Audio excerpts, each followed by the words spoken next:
Good evening, I was supposed to say right now. Good evening, and hello to everyone.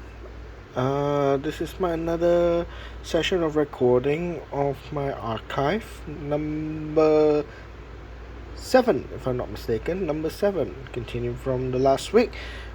Yesterday we talked about my collection archive for Middle East and also Africa. Sorry, Middle East, South Asia, and also Africa uh, banknotes collection that I have. So today we are going to go through. I would say probably there's quite a lot of banknotes to look at. Probably I'll just go through Russia and most of the former Soviet Union uh, states, or probably East European side of things. Today is Friday, 16th of February 2024, and so probably we'll just go through half of European collection of mine. And again, it's not much, but there's some of them quite uniquely valuable due to my previously when I was more younger time, what I don't understand about collecting banknotes. I quite have acquired number of European banknotes because my father, some of my friends who traveled to Europe, some of my uncles and my aunties went to Europe, have those banknotes that are pre-European Unions and so forth. Some of them I got it from Russian dealers who came to Malaysia, one of those convention, able to acquire some of the banknotes that is not available locally in my country. So yeah, so we can go through that one. So based on the banknotes I have right here, I will start with Russian side. I don't have, I haven't have a catalog for this one yet. This is, if not mistaken, this is Yugoslavia. I didn't have any more sheets to put in slots, so most of the time, if I know this note is in this album, so for future references that I have to buy, once I have extra page uh, sheets, I will add in this. So most of the time, I just put it in the front here. This one probably I'll just talk a little about this, or maybe later in the next program. Probably tomorrow I will talk. We'll look into this. This is actually a banknote. It's actually normal banknote. Coincidentally, they issued serial number HK97. This is to commemorate, so-called commemorating the handover of Hong Kong from the Great United Kingdom, handing over the Hong Kong's sovereign back to mainland China, or People's Republic of China. So this is one of the banknotes. I got it from my uncle who was living in Hong Kong at that time. So literally I got this for free, and it was issued on that year. So it's pretty old, and hopefully the condition is still well. I haven't looked at it for a very long time. So here you go. First note that I have here, the bar one, if I'm not mistaken, is 250 ruble. If I'm not mistaken, this is during the early days of Russia, 1917. I think it's still considered under USSR, or just slightly before USSR took over, before the Bolsheviks took over Russia from the White Russians, or the absolute monarchy,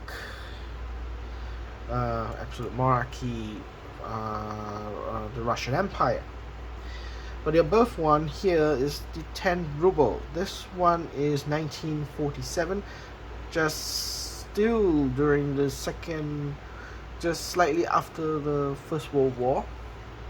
I think about for European Second World War, I think it ended 1944. The Asia side is 1945, so probably this is I would say 3 years after the Second World War. They printed this banknote, 10 ruble. Of course, the printing is quite monotonous, but the paper actually has gradient colors.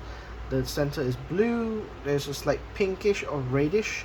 Of course, I can't identify the color properly because it's quite stained. It's quite dirty. It's quite stained. So it's hard to identify it. If it is uncirculated, it's going to be very bright color, and you can see the variation of colors here on the paper. But the printing of the intaglio is mostly monotonous color, singular color, with different tones. So you can see it's a 10 ruble.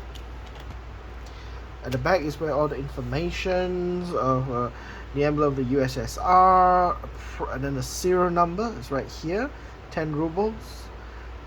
I don't read Cyrillic of or Russian language, so I'm not too sure what is it written here. I do know this is ruble and 10. So yeah, and then a few languages here. I think it's variety dialects, if I'm not mistaken, because Russia is actually a very vast. The Soviet Union was a very vast country, which has different, a smaller, so-called confederation or Commonwealth states. Kyrgyzstan, Belarus, Ukraine. In those days, they were one union, but they have individual autonomy. So, and they have different dialects because it's so vast. They have variety of people of different writings and different language and different slang or accent. So making a note that is so-called unified into one country is very difficult, which is what we experienced in not just in Russia, in the USSR, the Soviet Union, but also in China and also in India. But of course, India did a much more different approach, and of course, this is what China also did. They unified the language system so that they only speak officially one language. So China is Mandarin, and also India is Hindi. So, but there are a lot of varieties of dialects. Different regions speak different dialects of the language. Sometimes it's probably written in a different letters. In China, it's much more easier because the language of writing in Chinese system, they are all the same meaning. You can write one letter, everybody in China actually understand, but they could have different dialect for that word. So in Russia, it plays along the same similarity as economic and social construct of the country. So to me, I think Russia, they will have variety of languages because they have different varieties of people speaking and writing are different. But of course, the main language is Russian. So mainly all the words they have to use, they're Cyrillic based on Russian language. So this is the oldest one I got. I got it from the dealer who came from Ukraine, if I'm not mistaken. Sold to me at that time 20 euro. Considered very cheap. Of course, if in a better condition, it will go up to 100 euro. But this is a fine condition. And if I'm not mistaken, the 100 ruble of the same year is very rare compared to 10 and the 1 and the 5 ruble. Then we come a bit more modern, 1961, 1 ruble and 10 ruble.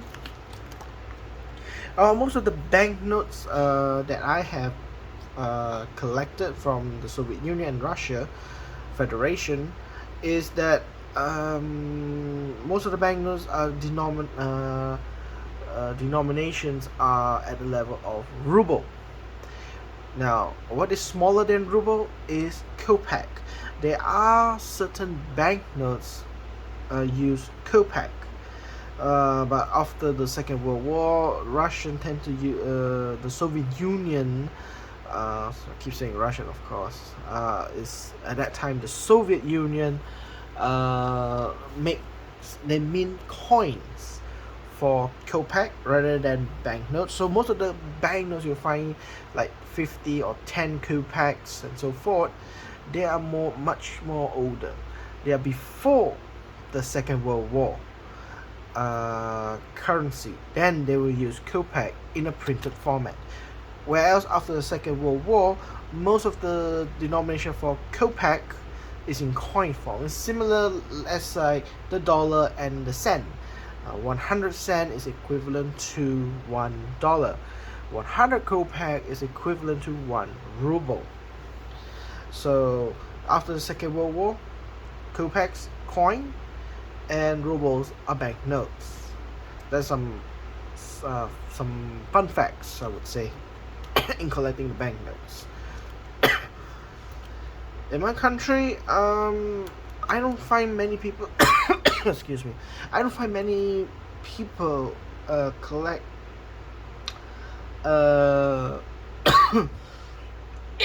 sorry, been coughing quite badly. I've been eating cold drinks and so forth. Now where was I? Yeah. Where I'm coming from, not many people desire to collect a Russian banknote, or even worse, there are not many collect a Soviet Union banknotes. Literally, it's very difficult. But unless there are some banknotes like these, they are quite rare, quite easy to find. Most of these notes are quite easy to find. You will find they have it, but they're all in a very poor condition. Like this one, 3 rubles. They are very poor condition. You will not find something good condition like this. This was actually I didn't buy. This is actually I got it from my uncles,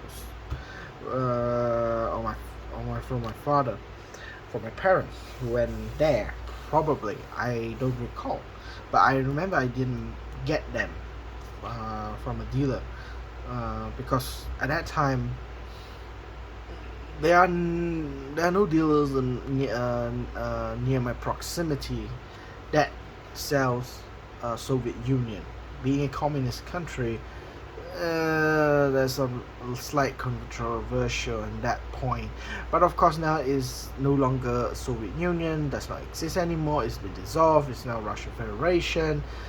It's quite okay. The only one that is very sensitive at the moment is Israel. As I say in my last video for the Middle East, Israel would be a challenging part, because we don't recognize their country and we are supposed not to buy their product manufactured or used by Israel.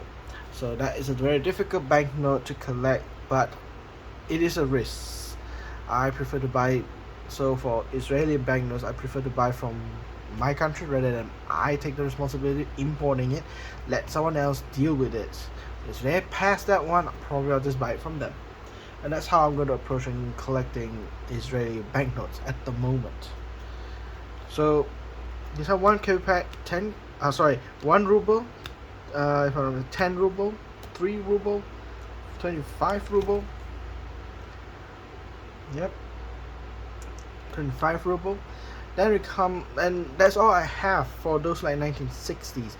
I don't have in between. There are few varieties of banknotes, but there's a huge gap there, and the higher the denomination, the more expensive. So, and more expensive is one thing, but the rarity of having it in the stock, that some dealer would have some of the Soviet Union banknotes, is very, very rare. So very discouraging to collect Soviet Union banknotes, to be honest. Then we come to around 1991, when the Soviet Union, the period where they are collapsing. So that is, I have the banknotes like it has transition. So I have the 51, 1991, 1992, if I'm not mistaken. This is 1992 banknotes, and then before 1993, then 200 rubles, 500 ruble, 1,000 ruble, 5,000 ruble. Of course, the 5,000 rubles has a transition from that point. Most of the Soviet Union notes, they only last until 1992. Then after 1992, it became the Bank of Russia. Basically, this word called Bank Russia. So this is a 1993 banknote. So from 1992 will be the last Soviet Union banknotes you can find. Beyond that, after 1992, in 1993, it is start to print the Bank of Russia banknotes. There will be no as Soviet Union ceased to exist, except if I'm not mistaken, it's called Transylvania, which is in somewhere in Moldova. That is one of the few last remnants of the Soviet Union state, but a lot of people do not consider it as a state. So this is 1993 Russian Federation period, Bank of Russia, 100 ruble, 200 ruble, 500 ruble, and the message they're trying to project. How do you use banknote as a message? To send a message to the public that there is a transition. Even the 5,000 that is printed in 1992, they already started transitioning. Of course, that time is still considered as a Soviet Union period, but they already start transitioning. You see, Bank of Russia, 5,000 rubles. Okay, they started to transition, but how you communicate with the society, especially in Russia, that Soviet Union does not exist anymore. It has been dissolved. One way is banknotes telling that story to remind the citizens Soviet Union is no longer exists. It's now a Russian Federation, or the Federation of Russia. One of this way is they have to put in the new flag of the Russia. So they use this flag, the white, blue and red stripes across the building of the Kremlin. It's telling is a signal that they tell the citizens that in 1993 there's no more Soviet Union, we are known as Russia Federation. So they have to somehow tell the message to the public when they're using the banknote. This banknote is Russia. And what is Russia? Is the flag that represents the new country, the birth of Russia. But knowing that it is changed in Russia, we still know Kremlin is the capital city in Moscow. So Kremlin still portray the message of the seat of government. Yeah. So there's one way of telling the people what is being transpired of the country itself. As you go forward to 1,000, 5,000, 10,000 rubles, again, it tells this story, the same thing. Kremlin and the Russian flag. It's a way of telling giving out the message that the country is now no longer Soviet Union. 10,000, obviously this 10,000 I bought it from a dealer uncirculated. According to him, he said the red version is much more rare and more difficult to find at the moment. Most of it you can find is quite in this condition, he told me, whether I can believe it or not, because he's a seller. A seller will tell you anything, a whole story like the castle in the sky and pigs will fly to get you to buy their products. But probably there will be people selling this, but in more valuable, as more expensive it will be. Probably that is a good point for me, and that is a plus. But in the end I can't find this anybody 10,000 ruble in my local dealers. This one I bought it at a convention in Malaysia. It's a Russian, actually. The person came and said it's a Ukrainian. It's a Ukrainian. He has a stack of specialized in Russian, Ukrainian, Belarus, former Soviet Union banknotes, and including Russian Empire banknotes. So I hope to see him again, probably in April. March or April. I hope to see him again in the next convention, and scout again to noodle around his collection and see what I can buy. It's quite expensive because he has to be charged in euro, and directly converting euro to ringgit is going to be very expensive. If ringgit continues to be weak, it will be much more hampering in my budget actually. So this is the red one and this is the blue one. They actually printed two versions. If I'm mistaken, this is 1992 version and this is 1993. Again, as a transition during 1992 to 1993. So at 1993 is fully fledged a Bank of Russia. So the transition is from the red to the blue because the old days the Soviet Union banknotes are in red. So it gives a denomination feel of what is being changed. And of course I have the 50,000 ruble. According to the market, the 50,000 ruble is the highest denomination ever issued in 1993 during the transition period and before the inflation happens. So before inflation happens, this is quite a expensive note. Now I don't know whether this note is big significant because I see as in the prefix is AA. Whether this AA, large AA, capital AA is considered as first prefix or is just the smaller A is considered a first prefix. I don't know. I didn't actually went through dig in more detail. These are all the Russian Cyrillic symbols. So I really don't know whether this is actually the first letter in the Cyrillic. So that's a disadvantage for me if I don't know Russian language. But I try my best. To find out. This is one part of the hobby. You don't understand it, you find out. And you find out until you understand it, at least on the banknote. So, and that is part of the Russians' old banknote transition of the printing based on the Soviet Union printing. That is a transition. I consider this as a transition. Before the Russians are able to print independently on their own will. When the people start and becoming comfortable with the transition, the new design was proposed. So we have the new Russian banknotes here. This is a banknote in 1995.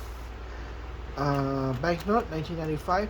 1995 and 1996 was a period where Russia experienced hyperinflation. So you will see the banknotes are very high denomination. 1,000 rubles, as you can see, 50,000 rubles, 1,000. They have 5,000 rubles, 10,000 rubles, 50,000 rubles, 100,000 rubles. The country is in turmoil of hyperinflation. The highest denomination during this period, 1995 and 1996, the highest denomination is 500,000 ruble, a half a million. That note, if you see it in eBay, its value is extremely high. It can cost up to 4,000 or about 1,000 US dollar, 4,000 ringgit ish, nearing to 5,000 ringgit in eBay. And I only able to find across last year when I review it, there were actually two active sellers selling 500,000.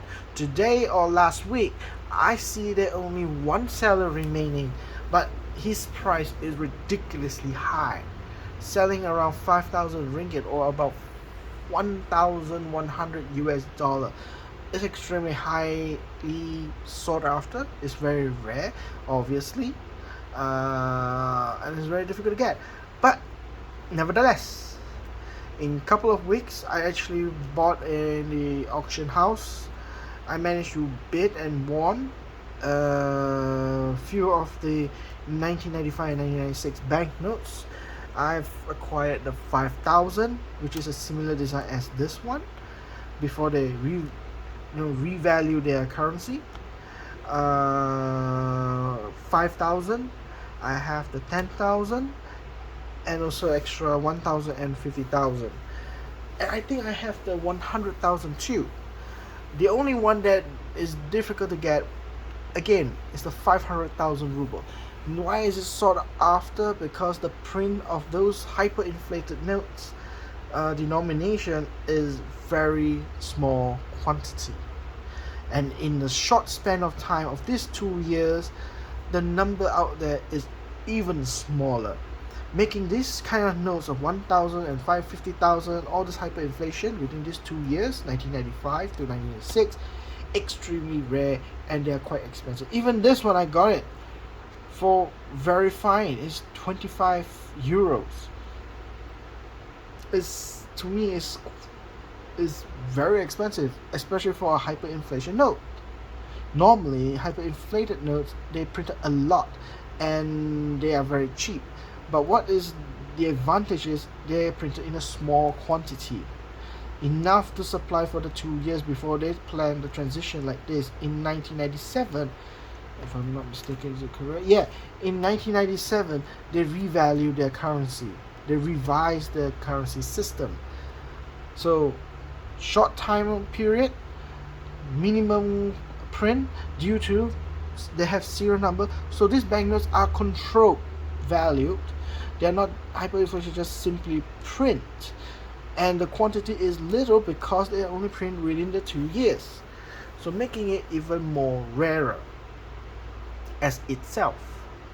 Then, okay, after that, in 1997, they converted to revalue their currency. So 1,000 is supposed to be 1 ruble. They decided not to print a 1 ruble, and they decided to abolish the 1 ruble banknote and change it into 1 ruble in coin form. So the largest coin in Russia is 1 ruble, and before, a smaller version of coins, they are in kopeck. So the smallest denomination of banknote in Russia is 5 ruble. This is actually printed in 1997. This is considered as the original 1997 series. We do not know whether this note is actually printed in 1997, because there's a long period they printed this 5 ruble throughout the time before 2000 or 2001. Then they stopped printing and they discontinued printing 5 ruble, and the smallest denomination became 10 ruble. They're still considered legal tender, but they are rarely used, and the bank actually discontinued printing it out in 2001. So making it very expensive today compared to any other banknotes. This 5 ruble is much more expensive than the 10 rubles, because the 10 rubles, they printed out and then they actually continue printing.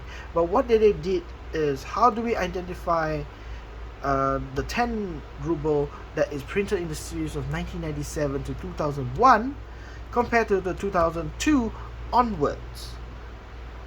The 2002 onward banknotes reprint for the 10 ruble and on a bigger denomination, they worth peanuts, I would say. 10 rubles you can actually get 5 ringgit. That's probably about $2. That's probably about, you at best you would pay for is $2 for a good uncirculated 10 ruble. How do we detect? On this side here, next to the picture, on the side at the watermark area, on this area side here, you'll find, if you see there is no micro words in this area, there is no micro words, okay, exclude the 5 the 5 they only printed 2001, so they cease to exist of printing it. But the 10 they reprinted again, they will write there modification and the year, modification and what year it is. So if you see this micro words printed here on the vertical side, okay, then those notes are worth less than $2. This one and the one at the back here, I had a good condition one, and the back one, these were actually printed the original 1997 series, so they do have a value added here. Probably not as valuable as the 5, but they are valued around, I would say, yeah, $10 to $15 compared to the one that you see modified. modification, those worth less. Okay, then there, as you can see, here there are the micro words right here. Right, I don't know whether you can see it. Let me bring it up. You see the micro words there? Even the 50, this one has a micro print here. See that? If you see something like this, they're worth peanuts. Sorry, they don't worth much at all. They don't worth much at all as a collector. So it's very easy to get an uncirculated banknote of this Russian Federation with the modification. It's written here, modification year 2014. If I can read out that far, modification 2015 in Russian, of course. I actually Google translated it. It's written there, modification. This one is actually quite recently issued. After the fiasco, the print of this series, they print and then they discontinued printing. They stopped printing for a long time after 2001. In 2022, the Russian government decided to reprint the 5 ruble notes. And how do we identify from the old one and the new one? Because the older one, like this one, printed in 1997 onward until 2001, they are more rare. They catch in value sense they're worth a lot of money. Actually, it can go fetch up to $30, $40, depends on the condition and the serial numbers.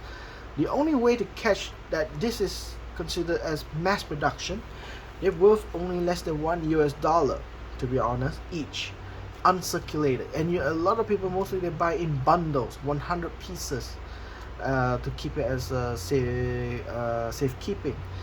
The only way is you see their prefix.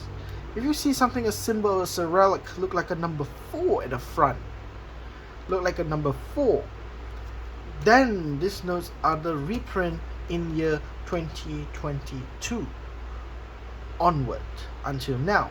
They still continue printing this. It's a reintroduction of printing from this one, which they stopped at 2001. So these notes are quite also, again, very cheap, worthless, and it is still considered as face value. Face value. If it's 5 ruble, you trade in the forex, it's exactly that kind of money.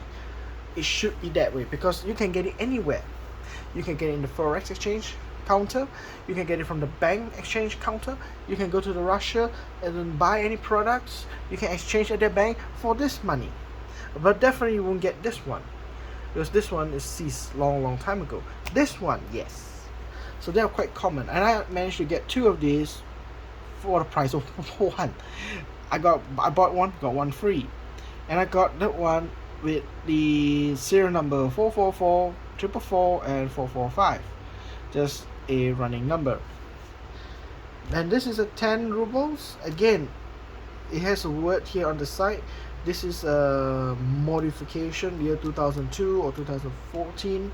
There are a few couple of them, so keep an eye on that. If you see something like this, they are supposed to be very cheap.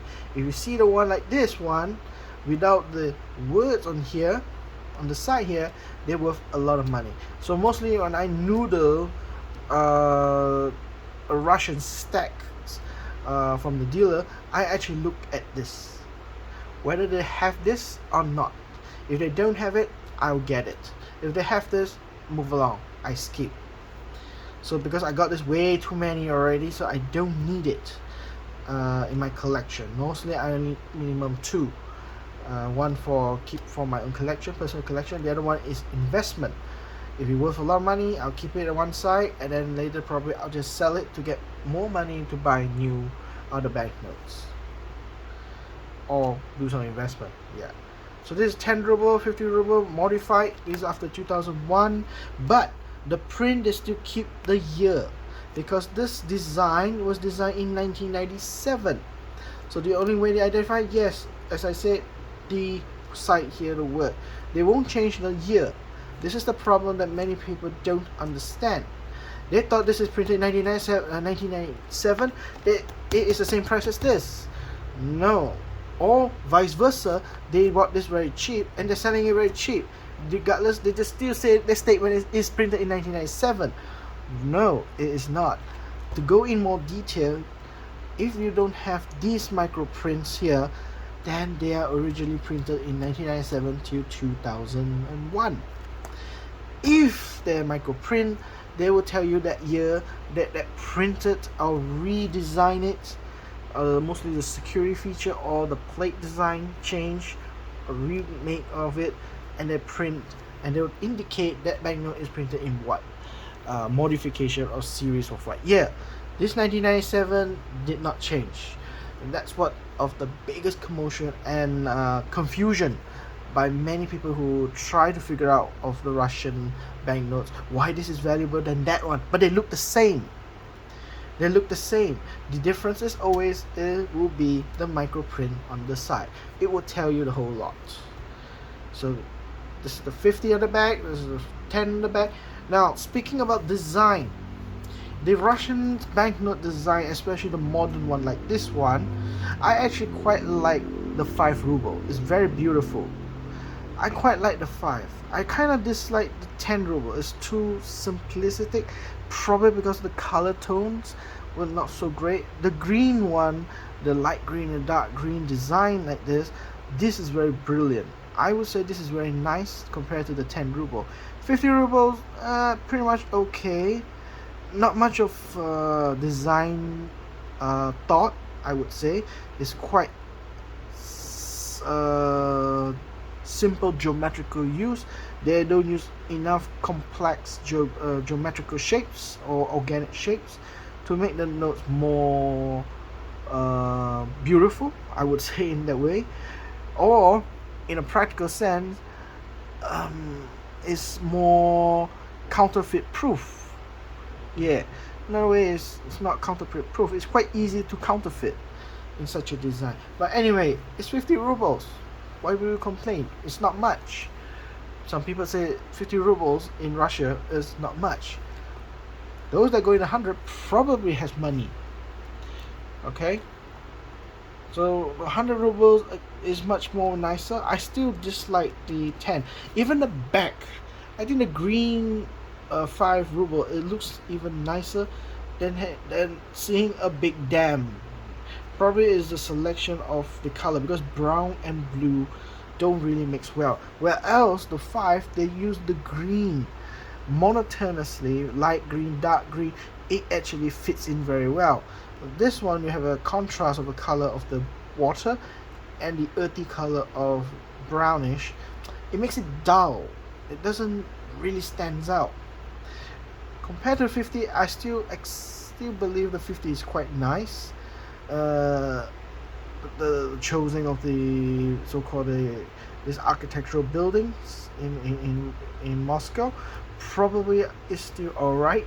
I don't feel as worse as the 10 ruble. Now the 100 ruble, they use a bit more dark red. Would say more velvet red color, dark velvet red color. Tonality wise, I think is very good. Of course, these are all modifications, so they are not the 1997 series. They are quite cheap. Now compare the difference of the modifier of the series. From 100 ruble onwards, they actually follow what the old series from the Swiss francs banknotes. I think the current Swiss franc banknotes also do the same, also still doing the same. I'm not too sure yet. I need to check back, but I remember they have a similarities on that. They will put micro punches through here 100. If you put it under the light, let me see if I can do that. If you put it under the light, where is it? Over here. Yeah, it's very difficult to see, but in the naked eye, this series is older series, so there's no perforated. These are the newest series. They perforated 001, like what the Swiss did. So these are actually modified in 2014. This is 2002 or 2004. So the older ones here don't have perforated of the 100 micro perforation. This one has micro perforation, 100 and 100 here. So they are different, but yet they are modification date. And at that time, I bought this one uncirculated, quite about uncirculated, for 15 ringgit. It gives me a discount there. So it's worth not much, to be honest. Its value is not worth much. Could just say face value. But again, the color wise is there. I like it for the 100 ruble. But the design, probably they can do it more outstanding. The front is very beautiful, but the back is quite boring. That is my own criticism on the engravers when they're designing the banknote.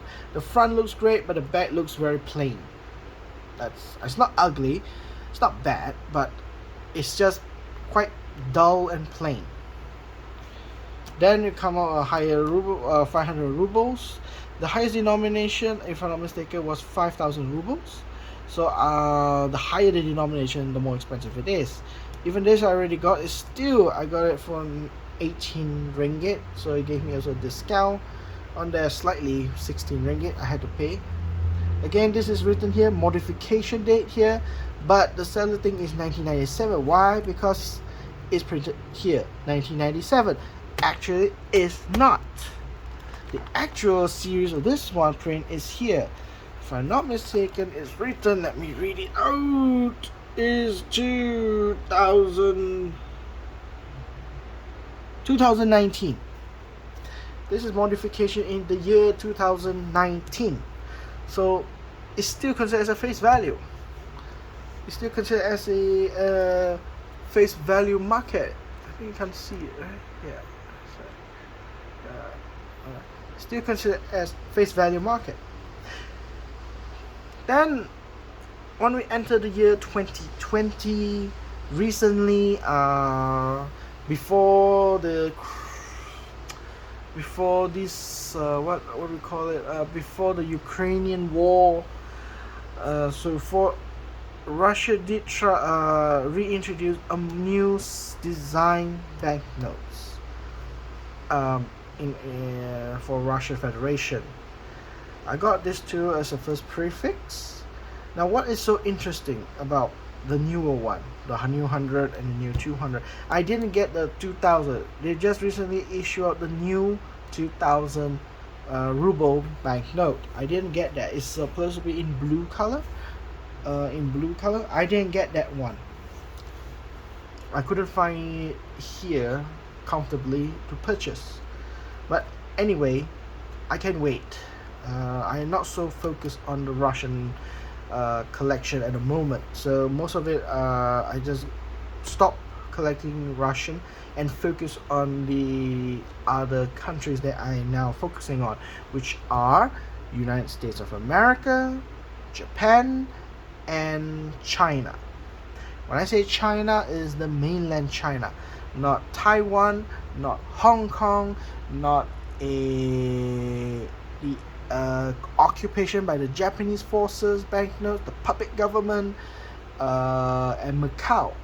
I leave that on the side. I wanted to collect more banknotes where it's printed by the sovereign in China, whether it's Republic of China or the Empire of China or the People's Republic of China. Those are the notes that I'm focusing on for this year. So when they transition Russian to a new one, it's much more simplicity. It's much more simple, the design. But one thing for sure is what they try to do in their banknote is the newer banknotes, they have these QR codes.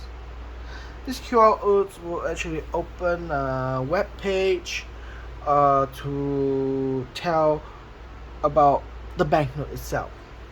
What are the things that the public should know of a security feature of the banknote?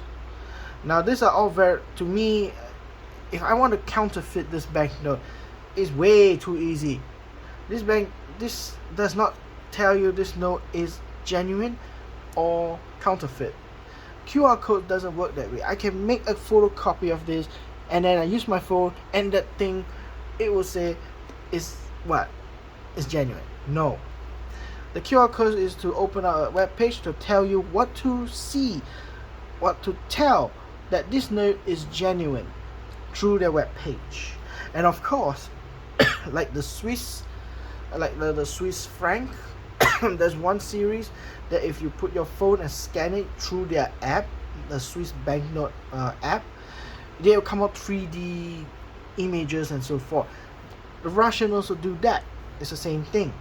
So I don't have the app at the moment because I think due to the Ukrainian war, a lot of the Russian apps were not updated or unable to use. So my mobile phone is not allowed to open up the app to scan. It has errors. So I can't show you that. But the older phones, the older smartphones who already installed previously, I think they still can read. I actually seen it in YouTube, other people who have done it. You know, this is the pillar to commemorate of the in Ukraine, in the Crimea. They actually come on an island with this monument in 3D. Same thing why it does like the Swiss. It's the same thing. When you scan the phone will show you all the 3D. And this one's a clock tower. It will show you the tower itself. It's actually, when I see in YouTube, they are quite beautiful. It's very beautiful. The other one, more spectacular, is the 2000 ruble. It actually has a bridge, and then you will see the bridge, and then you see a train passing through the bridge. It's very fantastic. The 2000 one is actually very nice to see. You can see the bridge itself coming out from the banknote. That is very fantastic compared to this. Actually, comparing this to, this is much nicer in the popping out of the 3D images on the phone.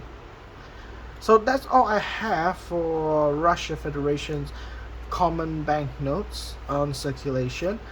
This site is Russian commemorative banknotes, 100 rubles. They're not much, but they're cheap. But of course, right now, we may consider it very difficult to get it. This is to commemorate the Winter Olympic Game in Sochi. Again, they say it's first prefix AA. So back to the Russian one, maybe it's true, maybe it's not, I don't know.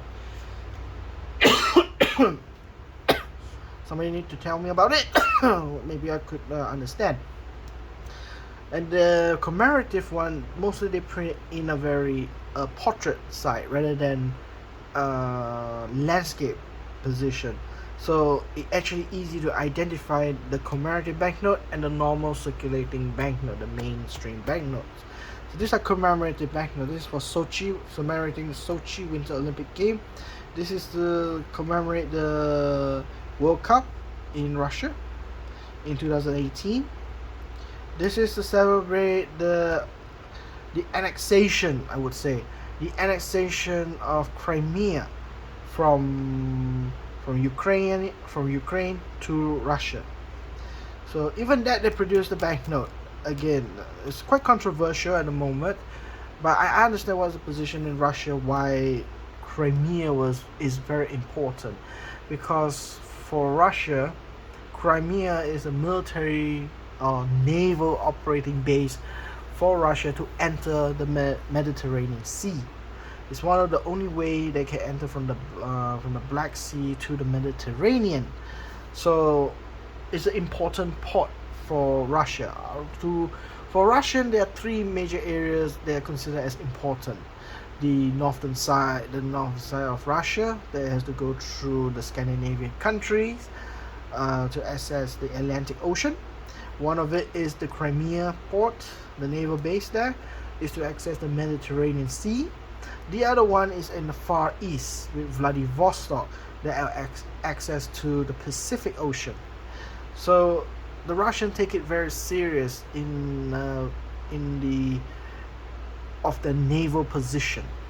They cannot lose any naval position. Any naval position they lose will be a great disadvantage for the Russians. I understand what the Russians' position, especially in a sense of military strategy. Even during the Soviet Union, it's the same. The three major ports are these three. One in the north of Russia, one is in Crimea, and the other one in Vladivostok for the Far East. They have only three ports that is positioned strategically to access to any oceans nearby Russia. So about that, I'll put that as a side because it's a non-numismatic topic. But banknotes do tell you these stories because they are symbolically trying to give the message to the public. It's a commemorative banknote.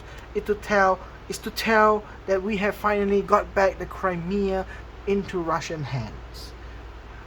That is the story. So it goes into politics, it goes into this. That's the fun part for me, collecting banknotes, because sometimes it tells stories that are political or economically or nationalism or patriotism. It tells a story, and it keeps me digging into it to tell what does it mean. Why do they do this? Why do they print such a thing? What's the point? Why can't they just print a normal money? That is the sense of collecting banknotes. For me, collecting banknotes is not just collecting the note itself or investing it, but during free time when you're not buying anything, you're doing study or researching all your collection, looking at it, that is the time that you try to figure out what is it trying to tell. Why do they print such a note itself? Why? And a lot of good story comes in through transition, like the Russian one. That's why I collected those periods, because they tell good stories. There is meaning behind those banknotes, trying to tell the history, and you dig you into the history context a lot, or political context also. These are test print for the Russian World Cup. This is not printed in Russia, but this is a printed in China, and I don't have the so-called ultralight UV, the red type. If you put it under UV light, there's a lot of things happening here. Under the fluorescent light, there's a lot of things happening here, but I don't have that. And these are considered as fantasy note. These are considered fantasy note, but it's good quality print. It's a test print, so I would say it's pretty much okay for a collection. It tells a story. It tells this is to commemorate the Russian World Cup, FIFA World Cup 2018. And this is their so-called mascot. So at least I will remember Russia 2018. Oh, this is the mascot. There, it tells a story. It doesn't need to be a real money to be collected. It could be anything. But I categorize this as fantasy banknotes. Right. So that's all I have for Russian banknotes. Next one I think will be much more scrambled, very little and very quick. Next one is actually Ukrainian. I know it is Ukraine because they will use the country's so-called emblem, like a trident shape. Anything I see something like this, like a trident with symbolically like this and a shield, that tells me is Ukrainian banknote. Ukrainian still uses Cyrillic, but they actually have a different dialect and different words compared to Russian. So they're different also. I'm not too sure. This is one something. I forgot already what it's called. It's not ruble, to be honest. They don't use the word ruble. But yeah, let me find out what word they use actually. Yeah, but they didn't write it in English or what. They're purely Ukrainian language. I do know this word is called Ukraine. It's then I think it's called the National Bank of Ukraine. But yeah, I'm not too sure what is their currency word. I just know this is one something. This is 20 something. But this note is actually commemorative banknote of Ukraine existence for more than 160 years. It's not independent because they were under Soviet Union back then in the early 20th century to the late 20th century. But this is to tell that the existence of Ukraine for more than 160 years when these notes were printed out. This is not the only commemorative banknote. Heard this type of note, they printed the whole set of their main circulation banknotes to have this. So I have a long way to collect this note, especially the larger denomination with this symbol of 160 years of existing Ukraine, where the founding of Ukraine. So only Ukraine, I only got 2 notes. That's it, not much. This is the so-called White Russia. The White Russians, or today we call them Belarus. I only have 1 note, and I really don't like Belarus banknotes. They are very simple, not up to date. They're still using this format like the Russian is still used like a Soviet Union banknotes. They're actually still similar to the banknotes in the Soviet Union in Russia, because for one purpose. A lot of these countries, when they dissolved or exited out from the Soviet Union in the late 1980s and the early 1990s, they don't have a establishing structure to print their own banknotes, because in those days under the Soviet Union, they are all printed in Russia. They are printed in Moscow, in Russia, and then redistributed across the entire state, which is now a satellite countries, which became a country itself in transition. So a lot of them, they still retain the same design banknotes. They don't have the facility to update their banknotes. Of course, today they have updated. Belarus, on the other hand, they are quite slow. So a lot of their banknotes through the years until year 2000, on even this note is printed in year 2000, they still look the same as the Russian in an early 1990s banknote. So they have at least progress, and to me, I wouldn't just say I don't like to collect them. If I can get a set of these for a very cheap price, I probably would get it, because for the sake of collecting it, I don't have this much in this country, fine. But being seriously thinking and focused to collect it, no, I would never do this for Belarus. Unless people can convince me that there are banknotes in Belarus that are very pretty or very nice, sure, hook me up, I would consider it. But at the moment, I only collected just one piece from Belarus. That's it. This one is a fantasy note. Actually, this is actually considered as a test print. I'm not too sure, is it test print by the MMM studio or something? But they have a variety of these banknotes. And there are few communities, I would say, collect this banknote. It's quite serious. There are quite a number of them.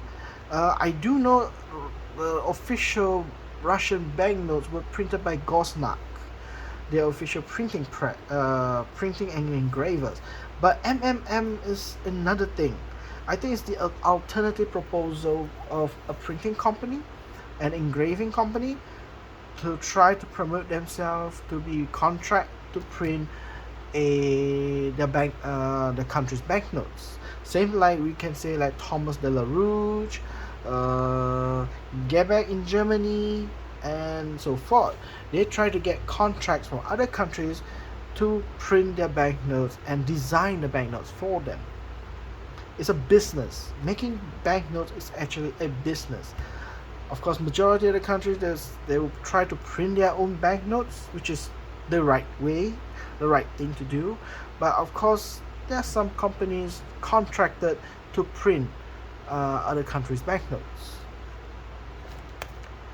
So this is 10,000 something. I do not know what it calls it. Yeah, it just keeps me lost. But anyway, about Ukrainian and Russian, that's it. The next one is, this one, I don't able to read all these words. Macedonia, if I'm not mistaken. Yeah, seeing some words here, I think it's called Macedonia. So this notes of Macedonia notes. 10. This is the old 10. This is the new 10. Then the 50. The new 10 is, and the 50 is actually in polymer. They converted from paper to polymer already, so which is good thing. Thumbs up. There's a quite push in progress in design for Macedonia. And one of the things I like about the Macedonian banknotes is that they use the print out the tiles on the floor. The ancient days when they used tiles, the Greeks architectural motifs, they use tiles to create designs rather than paint. Mostly it is already on the wall or on the floor. And a lot of the artworks those days to tell the religious matters. You see angels. I think it's very beautiful. To me, I think the color tone and the choosing of the design of it is very spot on for Macedonian to represent Macedonia. I think it's spot on and it's beautiful. I like it actually. And in polymer, they have this in bold. There's a so-called like a pin here in embossing of for the blind man. They call it braille. Yeah, they call it braille. So at least you can feel it and know that this is 10, and then you know this is 50. The the the back design is already that. The front design is already that good. The back design is even better. It looks like a coupon. If you ask me, it looks like a coupon design. It looks very neat and tidy, and it shows a lot of it like a historical value. Now the country itself wants to tell that they are very old, they are ancient, they inherited from the Greeks, they existed quite a long time ago, civilization exists, to represent like Alexander the Great. Even during the Alexander the Great period, we have this. So I think that's the kind of message that they want to send of the identity of their country on the small denomination. The other denomination I can get the large one, which they haven't converted to polymer. They still use paper currency. On this one is 100 here. If I'm not mistaken, 100 drachma or 50 drachmas. I'm not too sure. Drachmas are mostly the old denomination currency unit used in Greece. Now Greece is using euro, so we don't hear drachma so much. Yeah. The 100 one looks a little bit more modern. I like the picture they show the landscape image of the old civilization of a walled city in Macedonia. Again, it represents a lot of the banknotes. The front here, on the back here, put a lot of the artifacts kind of thing. It looks very museum. The banknote tells a lot of stories like a museum, which is very interesting. I actually very like. Although there's not much of color, but the thought of design is there, and to counterfeit such a uniquely design like this is going to be very difficult. You can spot it will be difficult. A lot of these ornaments are very difficult. The shading of colors, another thing that is very difficult to counterfeit. So they have some thoughts in there. So I think it is very good. This one, if I'm not mistaken, this is Kyrgyzstan banknotes. The early days after the collapse of the Soviet Union, they became independent state. This is one of the few notes they issue in Kyrgyzstan, and I'm not too sure what they use as their currency unit, but I just say ruble just for sake. 1 ruble, 10 ruble, 10 ruble, 50 ruble. That's the common banknotes I can get. There are others, but I never tend to collect the Central Asia's banknotes a lot. If I can pick it up from loose piles, I would gladly do it. So most of this I got it from the loose piles. The next one is Azerbaijan. Again, this notes to tell the instruments of music, instruments that is culturally built and invented or created in their country at those days. So they display in your banknotes. It's also a note that I would consider as categorized design wise. The concept is culture. culture. Then we have a commemorative banknote from Turkmenistan. Turkmenistan. This is a banknote for bir manat or 1 manat. The for Turkmenistan, their currency symbol is called manat. So this is 1 manat. This is actually commemorating the, what do you call it? The 5th Asian Indoor and martial arts game. Okay, 5th Asian game for martial arts, something like that. So this is a commemorative banknote actually. I've seen other banknotes of this normal one and a higher denomination. Again, I didn't have the chance to get it or even want to collect it. These are all cheap notes that I got. If I'm not mistaken, this is not Kyrgyzstan. This is I'm trying to figure out what banknote is this from. That's Turkmenistan. This is Kyrgyzstan. This is Kazakhstan. I'm not too sure what country it is. Whatever Central Asia countries they have. I think it's Uzbekistan. If I'm not mistaken, it's Uzbekistan. Yeah, I think it's Uzbekistan. I'm not too sure. Correct me if I'm wrong. If anybody out there knew where's this banknote, this country's came from, but I think it's Uzbekistan. 100 sayum, 200 sayum, 500 sayum. I think I pronounced correctly. Sayum. I think it's from Uzbekistan. If I'm not too sure, correct me if I'm wrong. This one I know based on the flag. I know this country is Kazakhstan, one of the largest countries. And for the Soviet Union, this is where their cosmonaut operation would be. So it's still used by the Russian Federation to launch their rockets, to launch their satellites, to launch their cosmonauts to space. Even last time it was under the property of the Soviet Union. Now it's an independent country. Kazakhstan still rents out a lease of the area for the cosmonaut operation to the Russians. They're still doing that. If I'm not mistaken, the area is called Baikonur.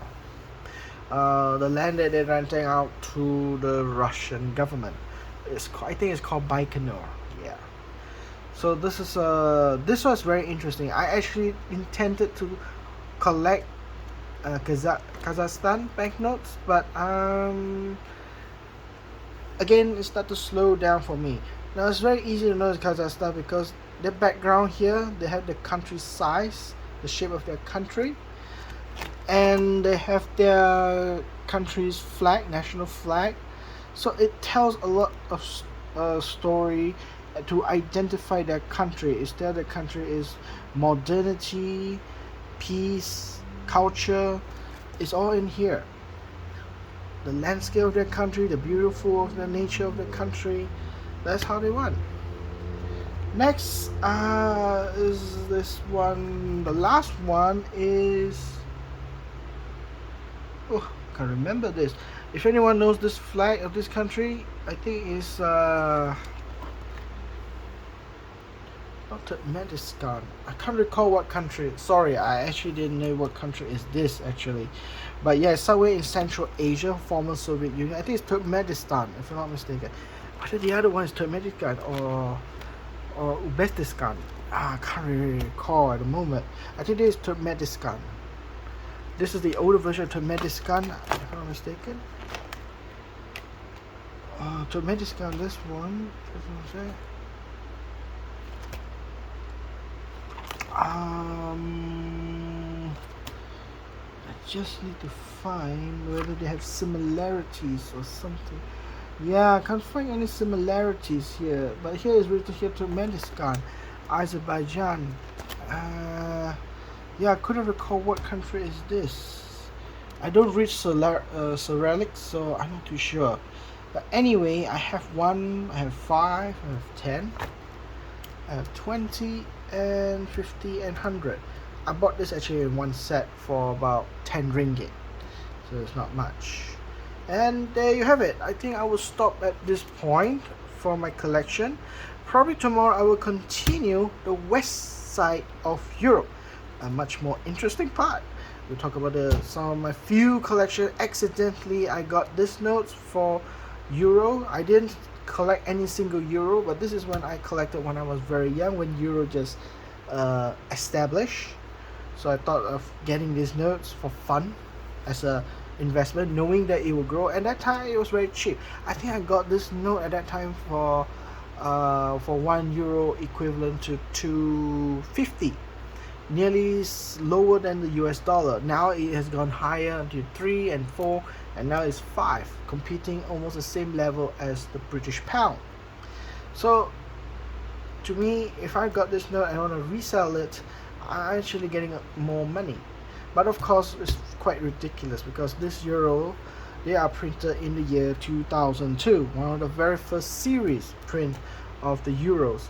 Currently a lot of the modern euro banknotes, they look similar, but they are updated and they are different signature, they are different year print. So this first series is, I might consider it as a valuable asset in my collection, and it will be very hard to find this series in year 2002, one of the very first series of this banknote. So that will be another time. We'll talk about the West Euro, which I have euros, British pounds, Switzerland, Swiss franc, Germans, the old German banknotes, Austria old banknotes, Greece. I haven't talked about Greece. Hungary, Italian banknotes, and Croatian, Yugoslavia. So there you have it. That's all for today on the East European side. The next archive recording would be on West Europe. So for all y'all, thank you so much for listening or enjoying what I've talked about of my collection. If you like it, please do subscribe, and if you like this video, please give a like. And if you think that I make a mistake, or there is a further stories about the banknotes, please do give me a comment. I'm actually willing to learn about it. If it's my mistake, sorry about it. But if you know the factual of the banknotes, what year was it produced, what the issue, or whatever it is, you can write it in. I'm willing to hear people's opinion and sharing of their knowledge towards me, so that I can improve and getting the right facts for the banknotes that I collected. Of course, if you are talking to badger me and so forth and blah blah blah, well, I just ignore that. So there's no issue for me. If you want to go ahead, I have no issue with that. Again, these are all these YouTube videos I made is just really, honestly, it's just for me to record all my banknotes that I have in my current collection, and so that my future self can actually recall what other notes I have, or what other notes I have collected, and what year the time that I have that banknote or acquired that banknote. That's the main function for me. But of course, having recorded, storing the data in YouTube, the fun part is to open up as an open source for all to have a view on what other collections they might not known or might not have. Interested to collect those banknotes they found is interesting, give it an opinion. That's what I also do myself when I look at other people's collection. And if I found some notes that I feel like I'm interested that I don't have, I'll try and find it myself. So vice versa, I'm doing the same for me to the community out there. So again, sharing is caring, and like to say thank you very much, and bye bye.